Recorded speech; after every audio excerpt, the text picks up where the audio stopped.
What's up, guys? My name is Justin Coffin. This is the 330 Sports Show. We are live from downtown Youngstown, Ohio. Today is Tuesday, September 7th, 2021. A lot happened over the weekend, especially college football related. I put most of the stuff down there on the ticker below. So if you want, you can check in on that because today's show is, we're going to hit on a lot of things that happened, but a lot of today's show is going to be on sports pet peeves, and I'm going to explain why.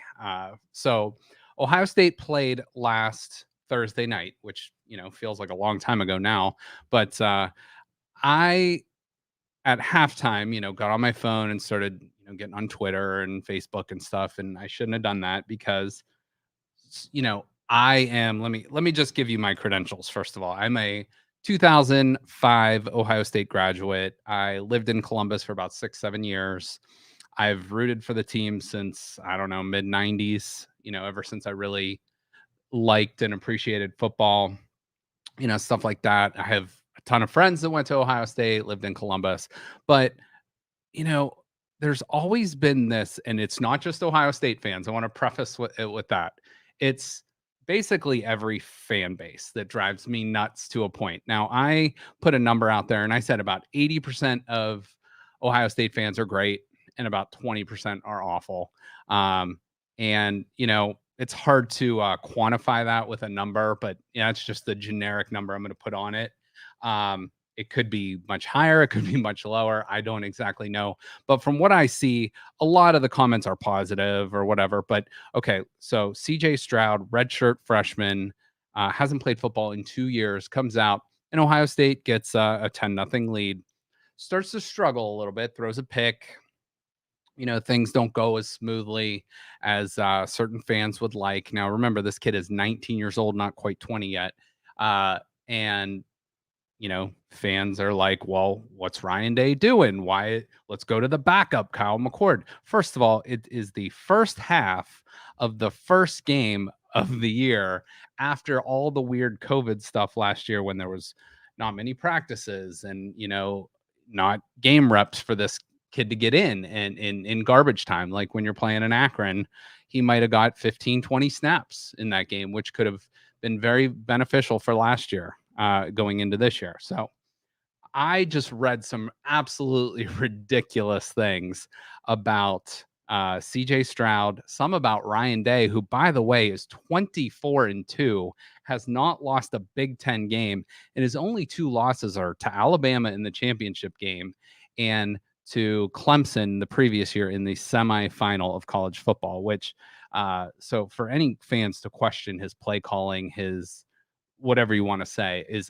absolutely an embarrassment. Also, and we'll get into this in a little bit. The announcers, okay, Gus Johnson, Joel Klatt. I personally think those are the best two announcers in all of college football. Some people might like Herb Streets and Fowler. Some people might have their own crew that they like. It's kind of personal preference, but a lot of people were saying it's just laughable to me. They're like, why is Gus and Joel rooting against the Buckeyes? And like right there, to me, that is just so incredibly laughable. It's embarrassing. Like as a fan to think a national announcer is actively rooting against your team. Now, if it's the home team announcers, obviously they're going to be rooting for their team. This is a national announcer who they do a ton of Buckeyes games, a ton of big games, and a bunch of games Ohio State has won. So I don't know where fans' heads were. I don't know what was going on there, but to me that caught my eye. And then fast forward a little bit to the Notre Dame Florida State game, which was Sunday night. Notre Dame had a big lead. Florida State ended up coming back, and a kid by the name of Mackenzie Milton, who shattered his leg in like 10 different spots 2 years ago, worked his way back from a 2-year injury, finally got in the game and, started to lead Florida State on a comeback. And I saw some Notre Dame fans, again, in that 20% group that were like, well, these guys are actively rooting for Florida State to win. No, they're not. They're saying what a great story it was for this kid, Mackenzie Milton, who played at UCF got absolutely, basically they had reports of saying no one has ever recovered from this type of injury before. And for the fact that, again, it might be Notre Dame fan, it might be Ohio State fan, it could be whoever, but for them to think, oh, they're actively rooting for Florida State to win this game. So, Mackenzie Milton can be the hero. It's like, yeah, I understand maybe you're thinking that in the narrative, but that's not what these guys are doing. So that's just the beginning of my rant. We have plenty more. I also shared out on social media, what are your sports pet peeves? And we do have phone lines open. I'm going to go through about 30 sports pet peeves before this show is over, which, I came up with my own, but I had people over the weekend on Facebook, on Twitter, on Instagram share some of theirs with me. And there were some good ones that I would have never thought of. So we're going to open phone lines. If you would like to call in, 330 595 1600, 330 595 1600. If you would like to call in. Also, one of our former guests, Luke Schuster, I know has one of his own from this past weekend. I believe he's some sort of volunteer soccer coach. If he's able to call in, I'm going to have him tell you about one he experienced this past weekend. So, Joe, Yes. Before I get into my list, before we get any callers, do you have any sports pet peeves? Or you know what, I'm just going to open it up. I'm going to specifically stick to sports, but you can, any pet peeves that are just like on your mind, or just, You're fired up today. I rarely see Justin with bloodshot eyes and seething like this. So I have not been drinking. So let's see. I put this one on Facebook. I hate end zone celebrations. Okay. They kill me. I was raised in it's got to be sportsmanship. And so for every touchdown, you have someone who defended against you. Mm-hmm. And you need to be a good sportsman and not over celebrate. Okay. That's fair. I agree with that at the youth and up to even high school level, and maybe even into college level. I think at the professional level, I want some more celebrations because these guys, they put their life on the line. They put their body on the line, their health on the line. And yeah, we know they're making a lot of money, but I think that adds more fun to the game. Like, I think in baseball, we had talked about this probably about a year ago with the baseball celebrations. Like, if you hit a home run and you stare at it for a second, their chances are next ball is going to be in your teammate's ear. The pitcher's going to throw at them. So I understand the gamesmanship, the sportsmanship of it, and I totally am for that.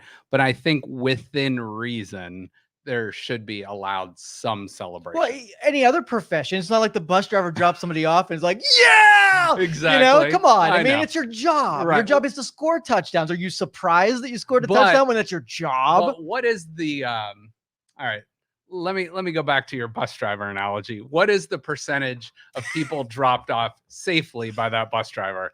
Should be 100%, right?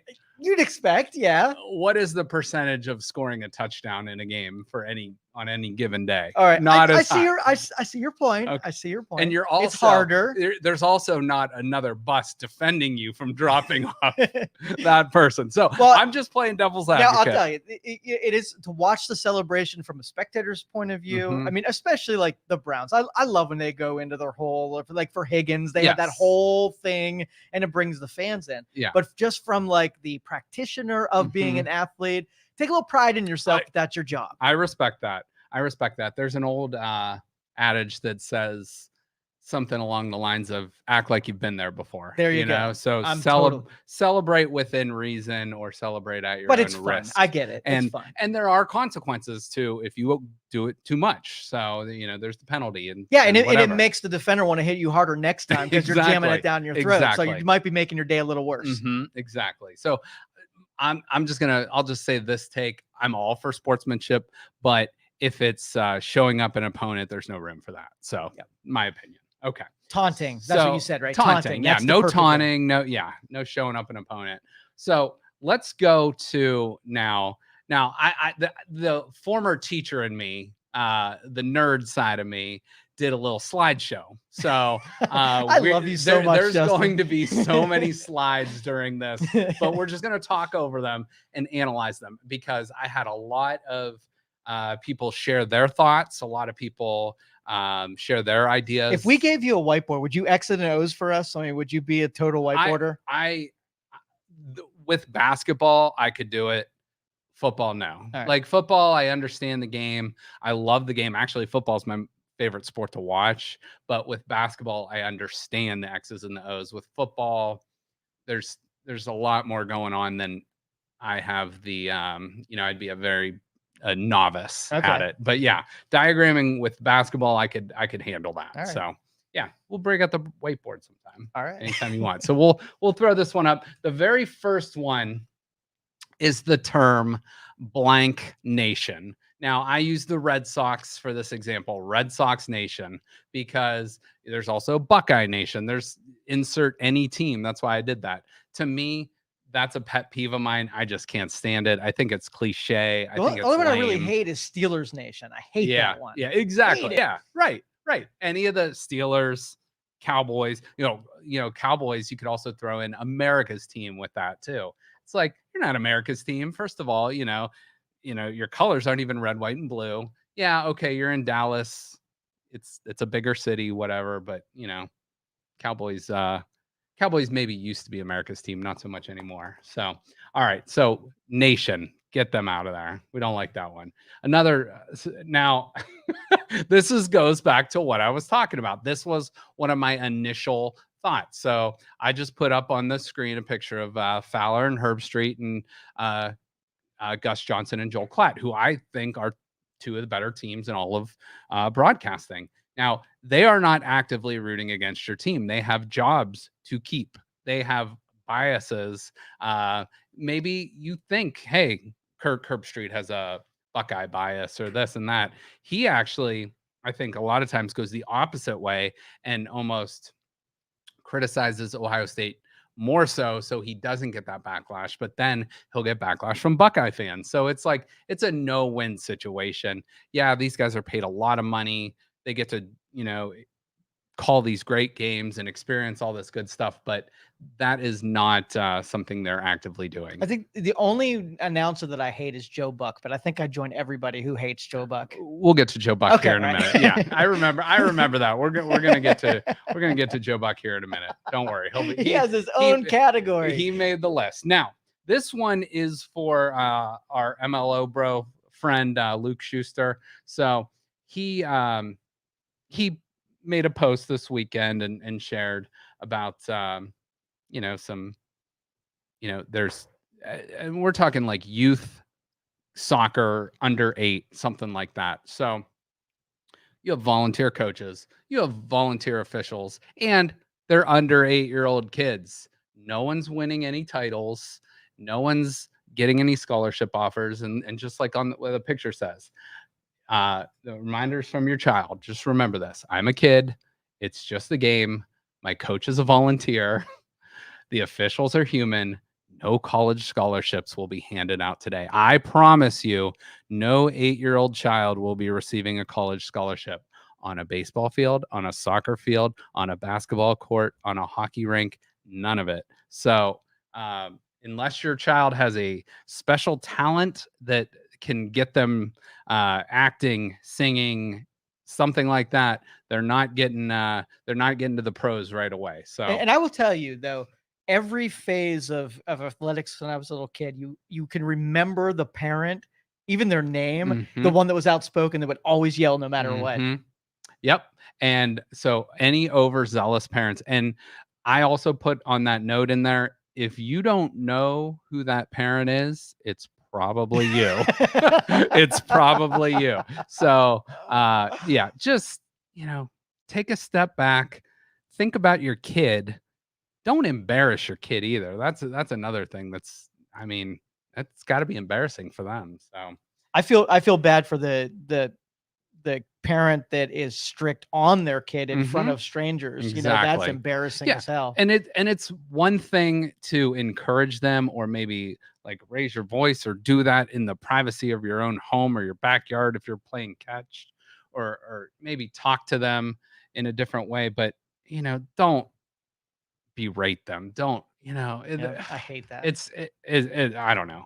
To me, it's a poor reflection on for parenting. sure. So, um, now the next one. This one was from Bill De Niro, who is a show contributor. He said the wave at sporting events. I could not agree more. The wave is just something that's overdone, and chances are it's a boring game, and it never works out. and yeah, it might, if you can get it around the state, and I can appreciate the fact of, but there's always that one guy and it's always a guy. It's never a girl. It's always that one guy. He's obnoxious. He's had about 8 or 9 Miller Lights. The guy I'm Oh talking yeah, I about. totally know. And he's always at the end. Hey, I started that, and that drives me nuts. It's like, first of all, get out of here, dipshit. So, next one here, Joe. This one goes to what you were saying, bad sportsmanship, like the picture in there with Beautiful. the ice, speed skaters. And basically underneath it, I just said, don't be a dick. I mean, it's simple life rules. Well said. Sometimes it just, I don't know. It just doesn't, things don't work out the way you want it to. And I get that. Did you see what DJ said? What did he say? It sounds like Justin wants games to be played inside a library in Cleveland. DJ, I'm all for fans being rowdy and yelling and cheering, but appropriately. Like, that's all I'm getting to. And I will follow that up. And I appreciate the comment. I will follow that up in a minute here. You'll see. These slides are in basically no particular order, but I had to list them out. But DJ, I can appreciate that. Now, another one, and this one is from another show contributor, Brett Franklin, who I said, give me your biggest sports pet peeves. He said he can't stand when adults, like adult grown ass men, are tweeting at these 16, 17, 18-year-old kids because they didn't choose their school. Now, if Ohio State has a 5-star commitment and they lose that kid to recruitment, yeah, you might be bummed out, but don't tweet at the kid. First of all, that kid's making the best decision for his future going forward. And how dare you do that because he's not going to be a Nittany Lion or a Wolverine or a Buckeye or whatever it might be. It's like, come on, just grow the F up. Grow the F up. So I like that. You one were in rare form today. I love this. All right, this one. This one comes from, and I forgot to cite her, but Mary. She's an avid golfer, and she said one of her big pet peeves is when people are like, get out, get in the hole, stuff like that. And it's like, my God. And if you watch a major sporting event and you see someone off the tee box and they're yelling like, yabba dabba doo, that's great and it's hilarious. But if you're that person, or if you're around that person at a golf match, it's truly embarrassing. So, yeah, I get it. You get your 5 seconds of fame on Twitter or TikTok or whatever, but it's like, at the end of the day, you're just a loser. Next one. This was also from a few people. Oh, actually, you know who this one came from? This was from Stan Boney. He said being disqualified for making the wrong score and signing the scorecard. If a mistake is discovered, change it and move on. No need to disqualify the person. This actually happens more than you think, and it costs guys or girls hundreds of thousands of dollars by that one mistake. Or possibly, if it's a youth tournament, an amateur tournament, it could cost them,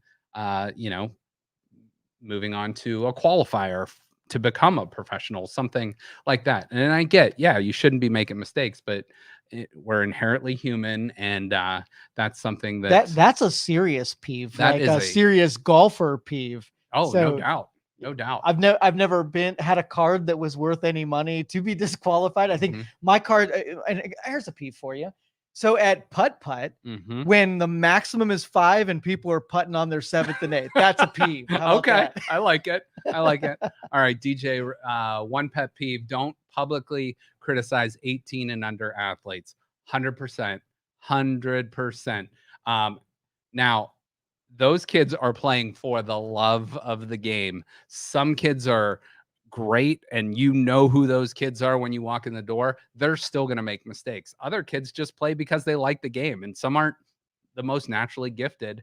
And, if they go to the free throw line and miss a free throw, don't criticize them. If they, come down with a rebound and accidentally travel, okay, it's a mistake. Let their teammates and coaches work it out with them. But as a fan, as even a coach, don't openly criticize those players. That's ridiculous. You might want to critique them in practice and help them get better at something. But I couldn't agree more, DJ. That one's perfect. I wonder if there's some kind of like fan etiquette that these, we can show these people at venues to make the suggestion that it's not acceptable behavior. Can I say my number one suggestion? I think it'd be a great seller. Yeah. I think we should get t-shirts made or bumper stickers. And it said, "Dear fans, don't be an asshole."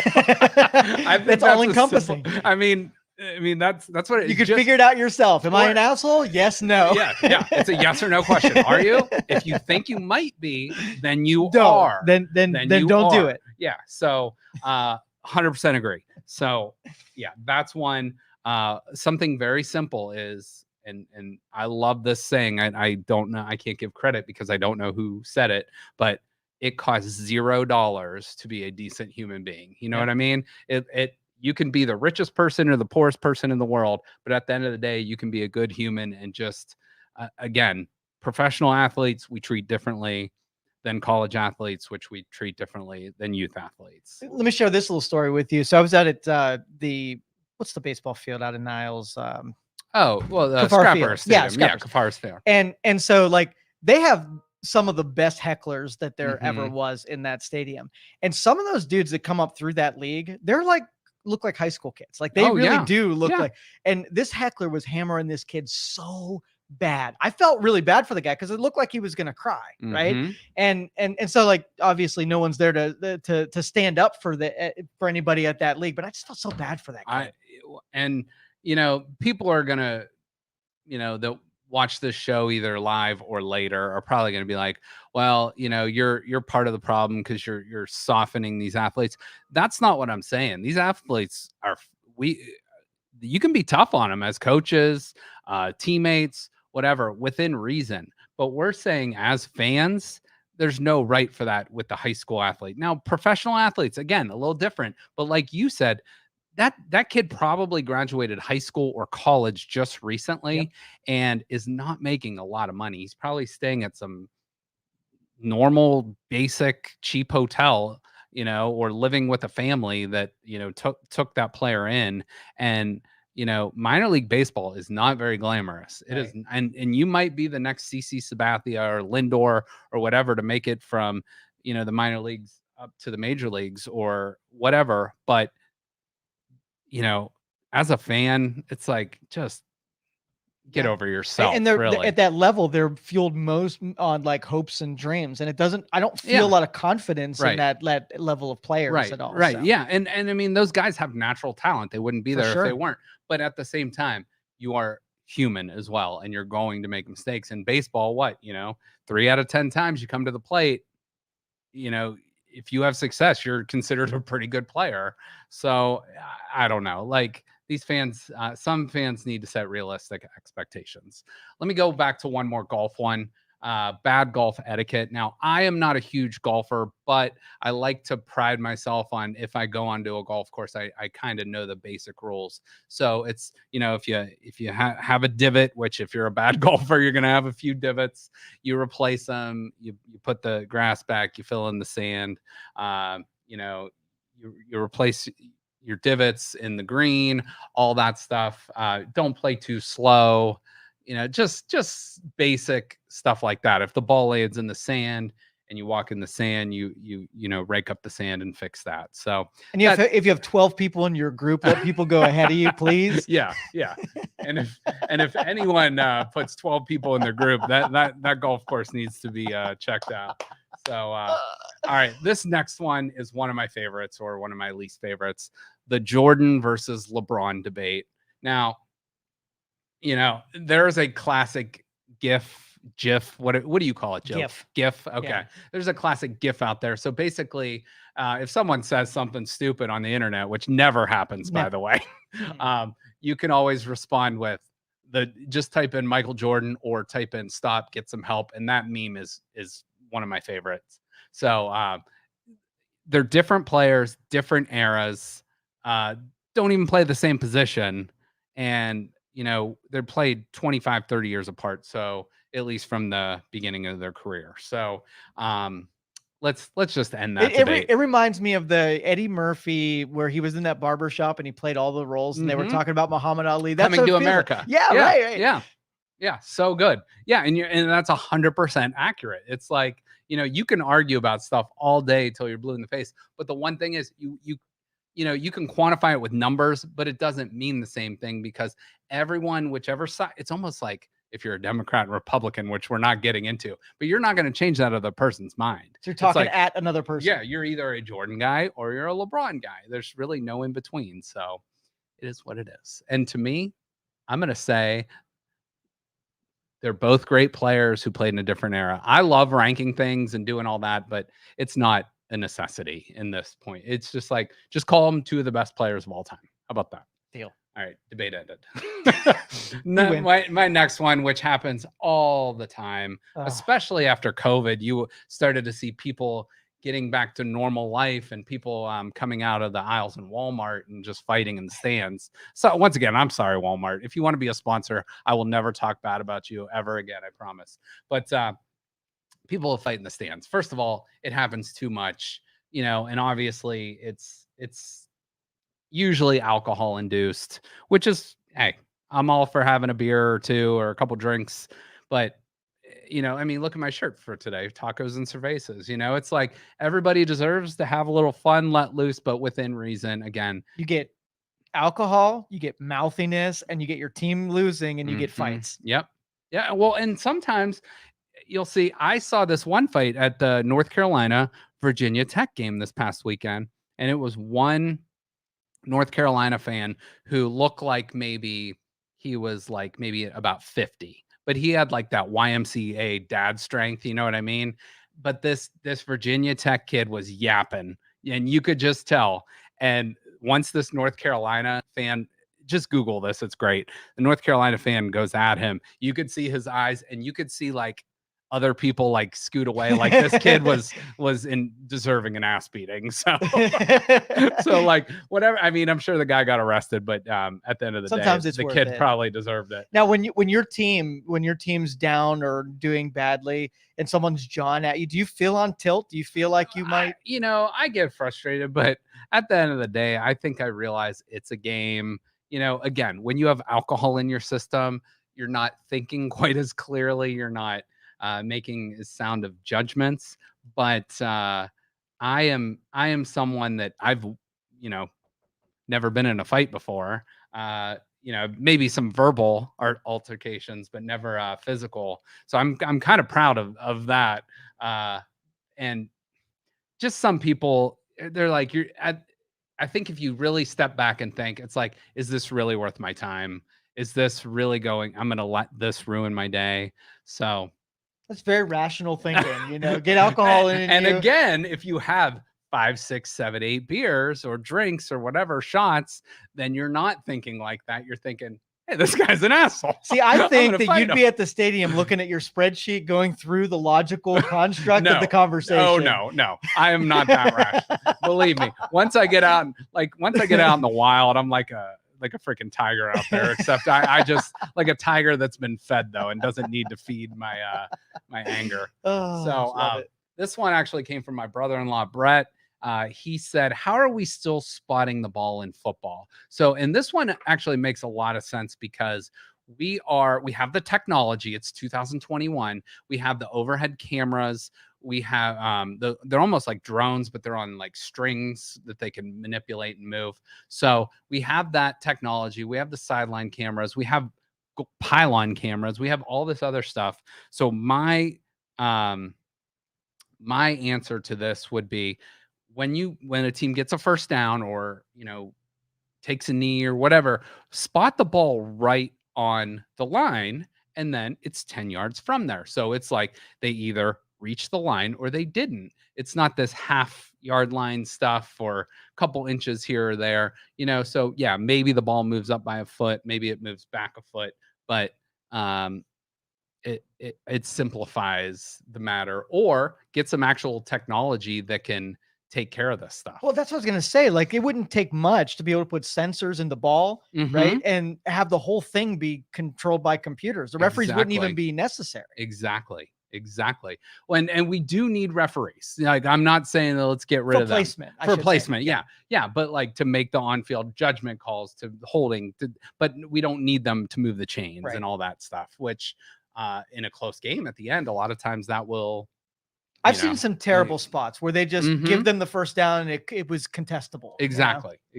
So that is a 2021 pet peeve.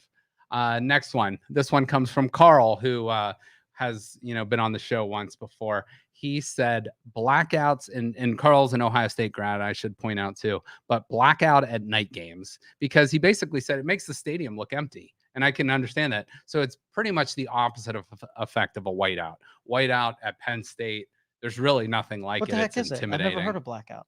A blackout? I've never heard just of when you wear like all black clothing, or as the fans hats. do it all. Yeah, all the fans. Gotcha. So like Ohio State will occasionally wear, like once maybe every other year, they'll wear all black uniforms, and then they'll have the fans all wear. And it really, I've been at one of those games before. It really kind of mutes the stadium a little bit, in the sense of you just don't get that. You don't see the block go. You don't see all the, like, the red to me is just as intimidating as the white. So I don't know. At Penn State, it's really cool. And whiteouts in general, I think, are effective in the sense of wearing all white clothing to a sporting event, but the blackouts, like Carl said, maybe not quite as effective. Or, but let me share a blackout peeve. A different blackout is when my Cleveland Browns didn't ever make it on TV because they didn't sell out of a field, and they would black out the game. Yeah. And a couple of people bought the remaining tickets so that we could actually watch it on TV. Blackouts were a pain in the ass. And I think that used to be something that was really, really big up until even recently. I think the NFL did have put something in place where local blackouts, we'll have to check on that, but local blackouts weren't quite as they're not allowed to do it basically as much. So yeah, that's a good one. That's definitely a good one. All right, this one is from Nikki Haas, who told me when her pet peeve is her husband yelling at the TV during a game. So she says basically he thinks like, and Dom, by the way, Yazbek, thinks he can the players can hear them and some of his coaching. So I can't help it though, man. I have to I scare the shit out of my kid every once in a while. I'll just start go, they can't hear me, but I need to say it. Oh, and I think we've all done it. I think we're all guilty of this, whether we like it or not. But yeah, that's definitely and I think maybe to someone that not necessarily maybe has as much interest in the game or at stake, they could definitely, I could see that being annoying. This one was from my mom. She hates the Pittsburgh Steelers totally throwback uniforms, but just throwback uniforms in general. Now there are some really cool ones. There are. I don't want to rain on that parade of all throwback uniforms, but the Pittsburgh Steelers ones are pretty bad. I think the Green Bay Packer ones that they do every now and then are pretty bad. But like those Detroit Lions ones they wear on Thanksgiving, those are pretty cool. The real fluorescent ones, I like when they do those. Yeah, exactly. So there are some cool. I put one in there, the old Chicago White Sox uniform when they wore shorts. They actually wore shorts. Really? And like high socks, almost like a softball uniform. And they wore like a collared jersey, which was, like a dress shirt type collared jersey. So that's an interesting one. As long as they tie it together with like a Hall of Famer induction or something like that, that'd be pretty cool. Sure. Yeah. The throwbacks are within reason, but some just need to go. And another thing too, if you guys, I did give the phone numbers out, but if you want to call in 330-595-1600 to call in to the show. But I'm with Jenny. The Bumblebee uniform was awful. Oh yeah. This next one is speaking of jerseys, is from Janine. She says grown men wearing jerseys, especially with their own name on them. Now, I am guilty. I have my own sports jersey, not with my name on it though.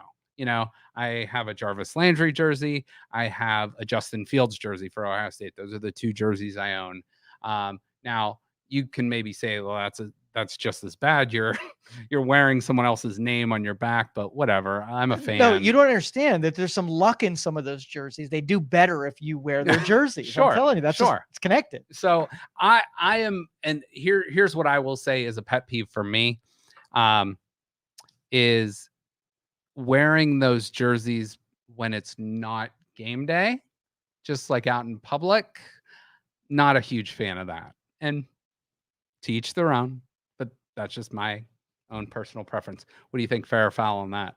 Is that okay? Yeah, I mean, I don't know what it would go with. I don't know what the practicality of wearing those big, oversized, whatever. Yeah. I think I've had a snowball fight one time in a jersey, but never outside of the game. Yeah, I usually wear a large, but I think for jerseys, I want to say I get mediums because they are a little bit bigger. So so they're not quite as keep them in your sports viewing room. Put it on the wall, maybe. Wear it only to games. Yeah, wear it to the game. Wear it in your house. Wear it if you're going to a sports bar, whatever. That's fine, but don't wear it around shopping on a Wednesday. I don't know.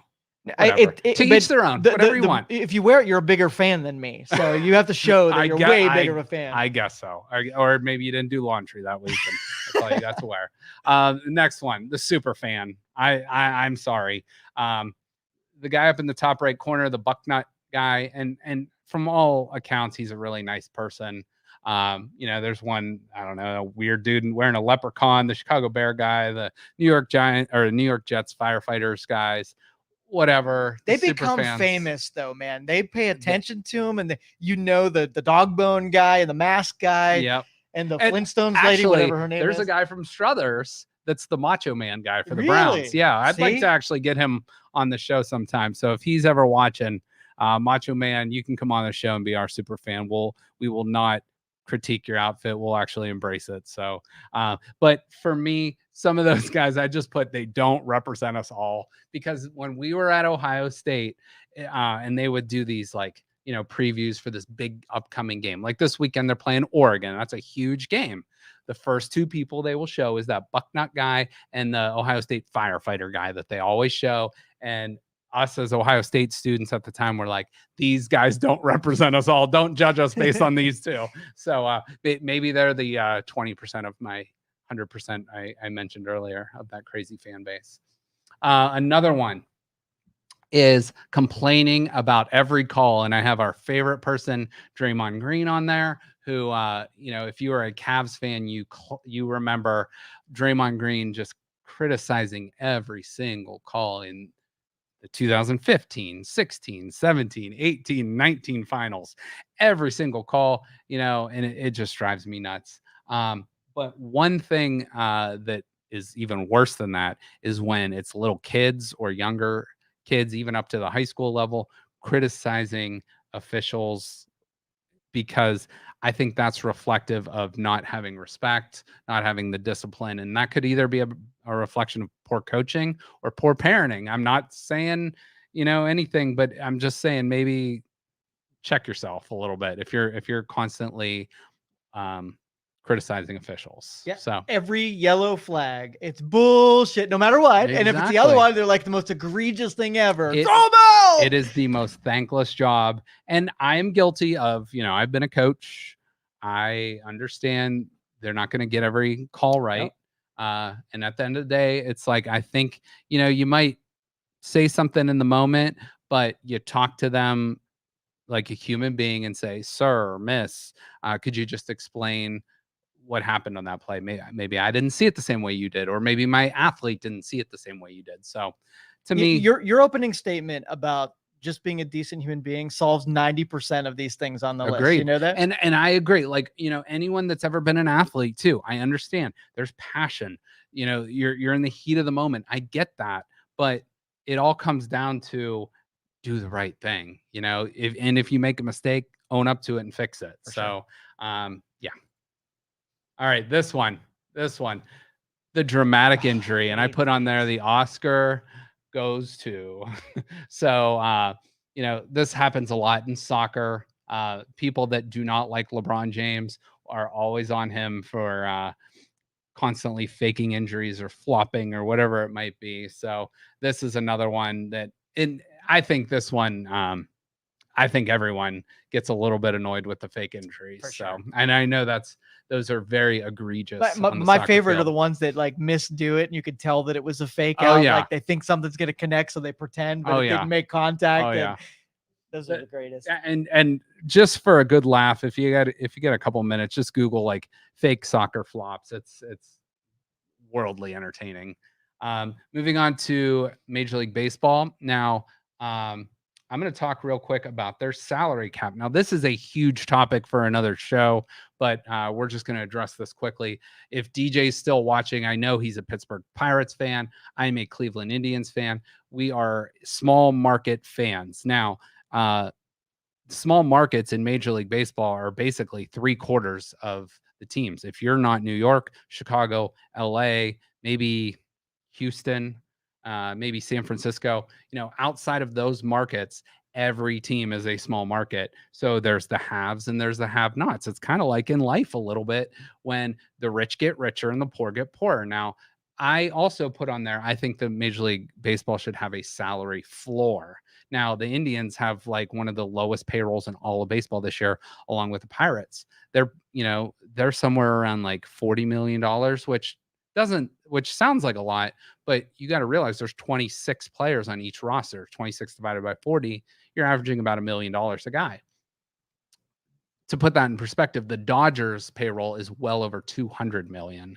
So, you're talking 5 times the amount of players, where the Indians have to hit on all these guys they draft. They have to develop them, where if the Dodgers or the Yankees or whoever make a mistake, they can go out and buy a free agent to put a Band-Aid on that situation. So to me, that is a huge pet peeve. Major League Baseball needs to really look into very fast. And from everything I hear, there could be a strike next year in Major League Baseball because of the bargaining agreement is coming up, and that could be a very interesting, contentious point with with salaries and whatnot and ownership. So it should be very Now, interesting. when you have so much disparity on the field, where some of the league minimums, even in football, up against people who are making $20 million for the year, does it kind of erode sort of like not the professionalism, but the the competitiveness of those players when they know that dude's getting paid way more to take this hit than I am? Yeah, I mean, I can kind of understand that, but these guys, I think especially football is a different beast too, because in baseball and in basketball, your contracts are guaranteed for the most part, or in football, they are not. So you could be cut, you could be waived, you could be released. And football, as we all know, is a very violent sport. And like you said, let's say a running back is making the league minimum and he's making $500,000-$600,000, whereas your starter might be in the $12-13 million range. Those guys are still fighting for a job, for the future, for going forward. And I think every position's a little different. Like the quarterback position gets paid way more than a running back, where or a defensive tackle. For example, the defensive ends make a lot more than a defensive tackle because it's more of an elite position and there's not as many of those guys. So it's kind of like you earn your money, and then when you earn your money, you're kind of fighting for that next paycheck, or you're fighting for that next contract, or whatever it might be. So I don't know if that fully answers your question, but I'm sure there's got to be some animosity sometime. For sure. TJ Watt right now for the Pittsburgh Steelers is a perfect example. TJ Watt is or Watt. Yeah, that's what I said. TJ wants more money. Yeah. And he probably wants a Myles Garrett type contract. Myles Garrett just got his 5-year $125 million contract. They're similar players, and I don't know what TJ Watt's making, but I know it's not that. And he has not actively participated in any team drills for the Steelers this whole camp, which is going to put him behind if he in fact does play week 1, which I'm sure he will, because he's arguably their best player. But that's where I think certain things show, So a little bit. In baseball, outside of pitchers, what's the next highest paid position, would you say? Oh boy, position would be tough. I would guess an elite outfielder. Okay. Outside of pitcher. Yeah, like speed, power. Then you're probably going to any other position that can hit the ball well. and field their position. So Shortstop, yeah. shortstop, first base, stuff like that. Your power hitter, first base, third base type positions, but your shortstops and your pitchers are kind of your, if you have those, you're going to be fairly set. Another one with baseball, and I'm sure some Major League Baseball traditionalists would agree with this, the shift. And if you're watching this, I have a picture of a shift in baseball. This is just one example, but they have all four infielders on one side. Now, again, someone might say, well, lay down a bunt. Yeah, and I get that. It's strategy, it's analytics, but I don't have to like it. I I don't know a lot of people that love the shift. Um, I don't know. I guess a lot of guys are pull hitters. If they're a lefty, they're going to hit to the right side. If they're a righty, they're going to hit to the left side. But it doesn't mean we have to like it. I've heard other people say, well, you have to keep two guys on one side of the bag. You can have them shift all the way up the middle, but they have to keep 1 foot on the infield, something like that. I don't know what the answer is, but that's something I think Major League Baseball should look into. Just personally for me, that's one of my critiques. I honestly think though that too many players are single dimensional, and if you can play one dimension at them, you need to develop more skill in exactly. a different department. Yeah, exactly. Yeah, you got to be able to learn to hit the ball the other way. That's right. Guess, if you There's can plenty do of that, players that can do that. exactly. So. Yeah, if you can do that, because they would argue though, again, with the shift, the only way you can beat that shift is by hitting a home run, pretty much. So. But you could say lay down a bunt or slap it the other way, and whatever it might be. I don't know. I don't have the right answer, but I'm up for suggestions on that. All right, here's your guy. Yes. Certain commentators that you just don't like. This is Joe's guy, Joe Buck, his namesake. So Joe Buck gets a lot of critique, a lot of criticism. I personally don't dislike Joe Buck as much as a lot of fans, especially a lot of Indians fans from that 2016 World Series. The guy does work really hard. He does the NFL games on Sunday. He'll do the World Series. He'll do a lot of other things. And I think personally he's good at what he does, but I could see him, he has a slightly punchable face too. So he said it. So I'm with you for that. All right, this next one applies to a lot of people, some of my friends included. The fantasy football know-it-all guy or girl. So just don't be this guy. You're not an actual GM running an actual team. You paid $50 or $100 to play in a fantasy football league, and you're probably picking the position that you need the most, or the guy that's ranked highest on ESPN or Yahoo or Google or whatever it might be, whatever league you're in. It's like, I got a lock for you. Pick Aaron Rodgers and you'll win. Exactly. Oh, like I had the first pick in my draft in the one league. It's like, I'm going to take Christian McCaffrey. Does that make me a genius? No, it means he's the highest rated player. You take him. So it is what it is. There's some decisions, I guess you could say, oh, that was a smart decision, or that was a smart free agent pickup, or, good job putting this guy in your lineup over this guy. But it's like, at the end of the day, come on, it's fantasy sports, and I guess some people are living in a fantasy, it's like George Costanza said, maybe I could be the GM for the Yankees or something, which I guess later he became the assistant. But oh no, one thing George Costanza said, let me take that back. He said, well, when he was looking for a job, he's like, maybe I could be a sports broadcaster for the Yankees. And they're like, well, they generally like to give that job to people, that either former players or guys that know the game, or people in broadcasting. I just thought that was good. Another one, this was another submitted one, too many reviews. And a guy that's going to be on our show on Thursday, he is a Cincinnati Bengals fan. He's going to do our Cincinnati Bengals preview. Jason said one thing, and he's an attorney, so this guy's real analytical, follows the rules, knows the rules.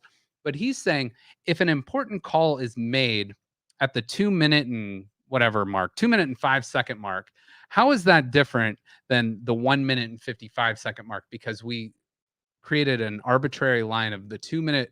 It's more important if it happens 2 minutes or later, as that that call would have been 10 seconds difference. But if it's wrong, it's wrong. Fix it. If it's right, it's right. Fix it. So if you're going to do it, I think you got to do it all the way in. If it's wrong, now we don't want to stop the game 100 times for every little call.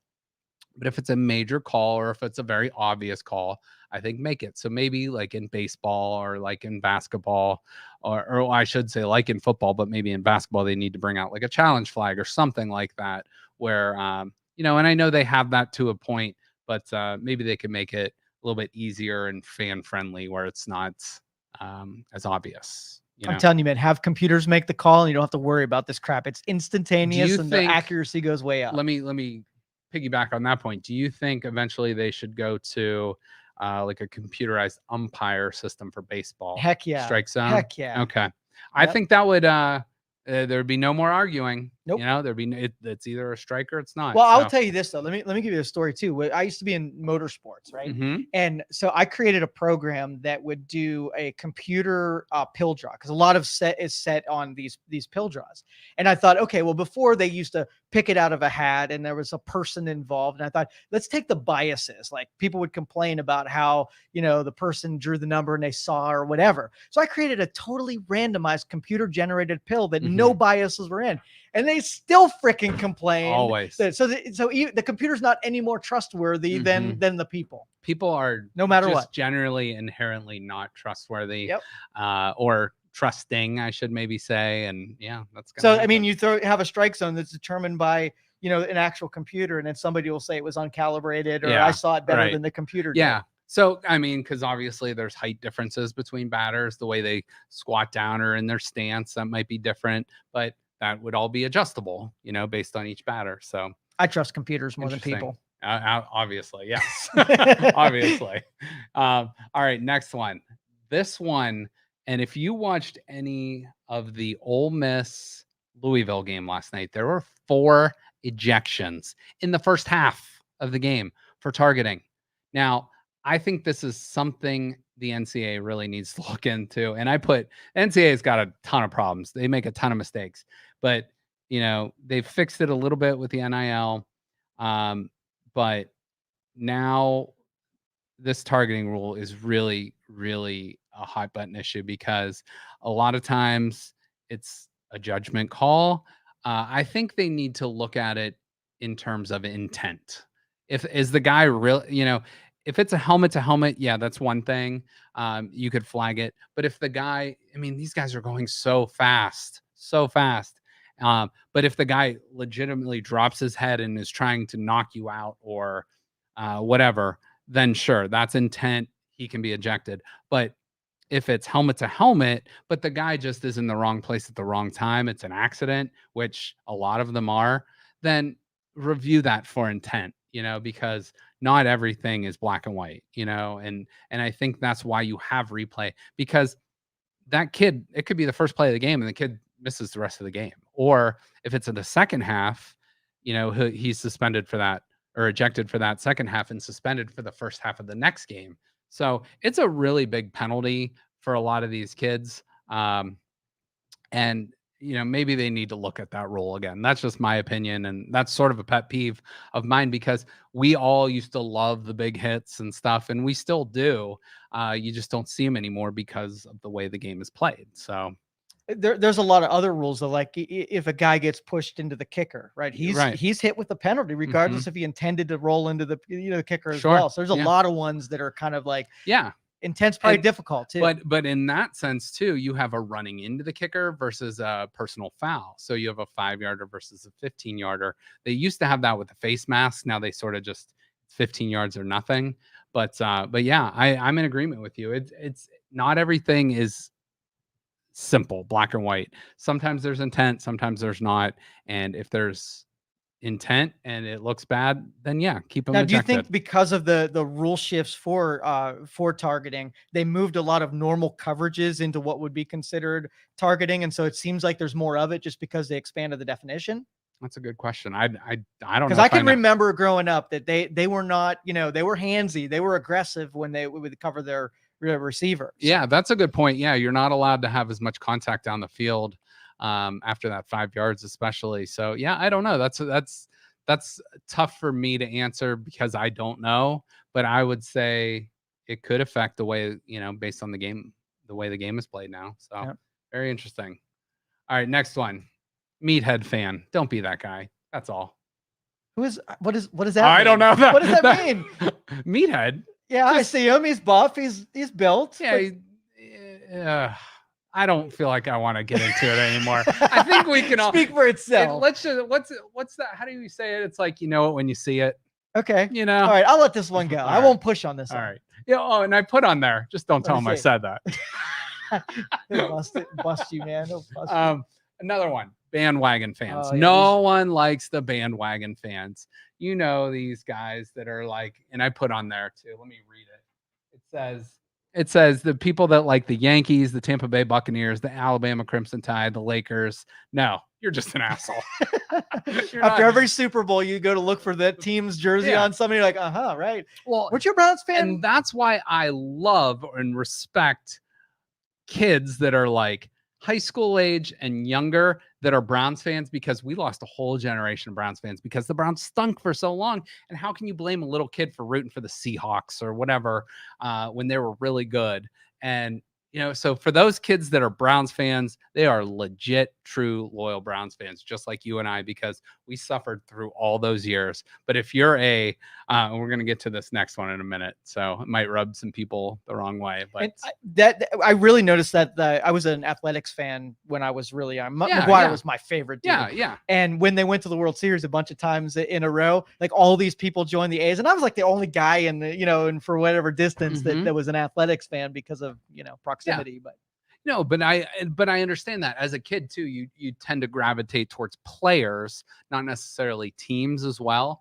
So I think there's a little bit more leeway with kids than with adults on this one. You generally, and if you move around a lot, maybe you don't have that like homegrown team that you always root for. But but if you're also rooting for the Dodgers, and then whatever, if you're rooting the Yankees, yeah, exactly, the Yankees, but then you like Alabama in football. Amazing. Why? Because they've won the last how many championships?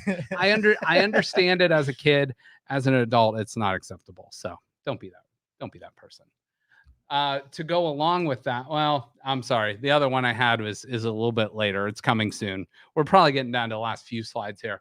But adults who aggressively go after foul balls and autographs, obnoxious, drives me nuts. And the picture up in the top right corner, if you're watching this on video, this lady just absolutely stole this ball from this little girl. The ball was thrown up in between them both. And if she knew there was a little girl there that was trying to catch the ball, looks like she's mauling her. Yeah, she just rips it right out of her hand. Now, a still image isn't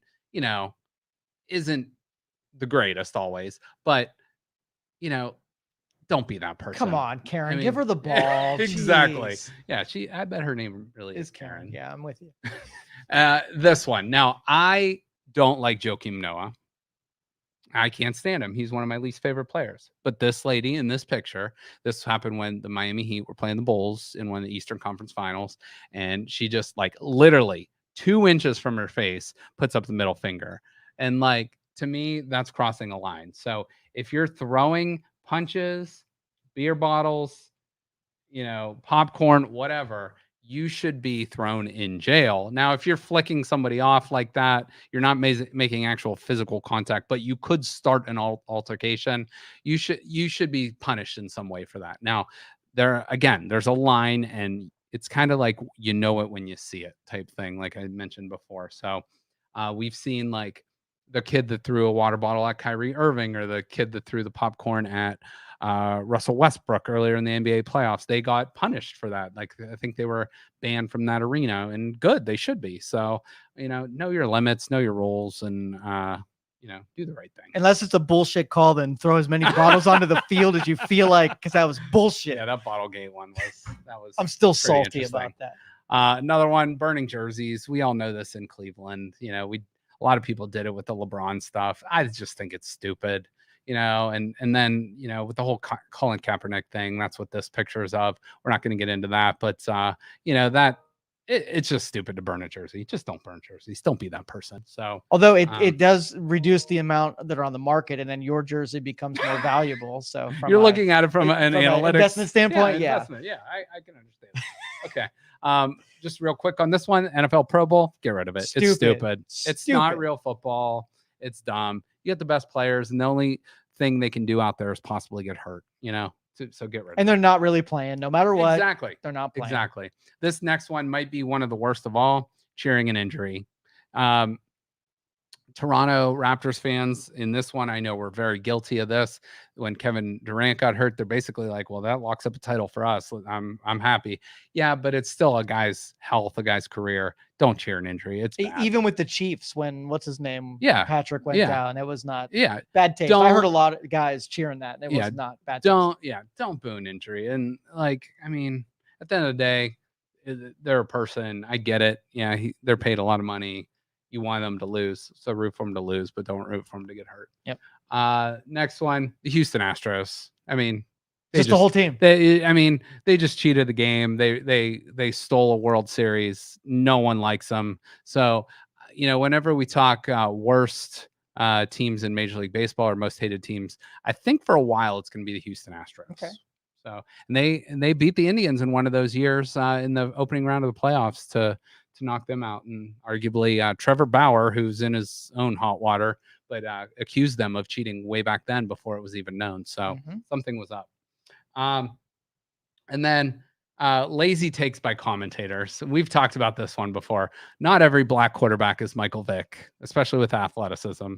Not every white receiver or white wide receiver is Julian Edelman.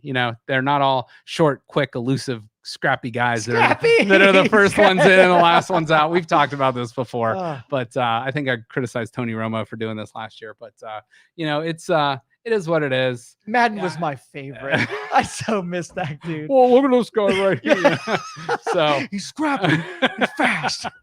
But again, not all white wide receivers are some like Adam Thielen are going to go up and get the ball. They're tall, they're bigger, they're faster, and some quarterbacks are, whether they're white or black, are going to stay in the pocket. They're not all going to be scramblers and runners and all that stuff. So, so what did I miss? I had another one on there that I overlooked, or the Pittsburgh Steelers fans that are also Cleveland Indians fans that are also Ohio State Buckeye fans. That's a personal pet peeve to me.